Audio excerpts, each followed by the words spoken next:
3070টা অঙ্গনবাদী কেন্দ্ৰলৈ 2025 চনৰ বাজেটৰ পৰাও আমি বিভিন্ন সহায় আগবঢ়াবৰ বাবে সিদ্ধান্ত গ্ৰহণ কৰিছো।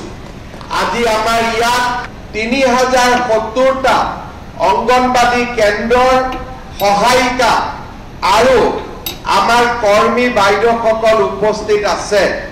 আজি বহু দিনৰ পৰা আমাৰ কাৰ্বি আংলঙৰ লগতে অসমৰ অঙ্গনবাদী কৰ্মী আৰু সহায়িকা বাইদেউসকলে তেওঁলোকৰ দৰমহা বৃদ্ধিৰ বাবে আমাৰ চৰকাৰক অনুৰোধ জনাই আহিছিলে।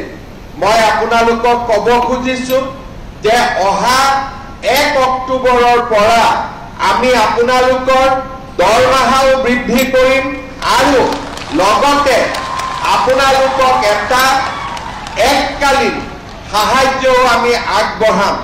অৰ্থাৎ এবাৰতে আপোনালোকক এটা পুঁজি আমি আগবঢ়াম যাতে ঘৰৰ কাম কাজ ল'ৰা ছোৱালীৰ পঢ়া শুনাৰ ব্যৱস্থা ল'ব পাৰে আৰু লগতে 1 অক্টোবৰৰ পৰা আপোনালোকৰ দৰমহাও আমি যিমানখিনি পাৰো সিমানখিনি আমি বৃদ্ধি কৰিম যাতে আমাৰ অঙ্গনবাদী কৰ্মী আৰু সহায়িকা সকলৰ পৰা অলপ হলেও তেওঁলোকৰ মনৰ দুখ আমি যাতে কমাব পাৰো।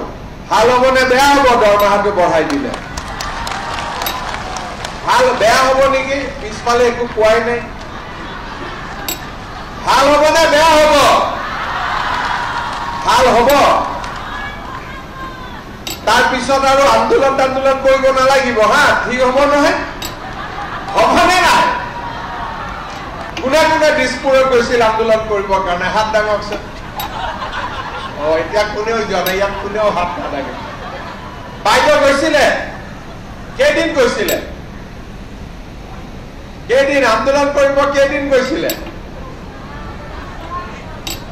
ঠিক আছে, যি গ'ল গ'ল, বেছি গৈ নাথাকিব। কষ্ট হয় নহয় অহা যোৱা কৰোঁতে, হয়নে নহয়? কষ্ট হয়নে নহয় যাওঁতে আহোঁতে? তাতেতো খোৱা বোৱাটো কষ্ট। অহাবাৰ আন্দোলন কৰিব গ'লে মোৰ ঘৰতে খাব আহি যাব চববিলাক। হ'ব।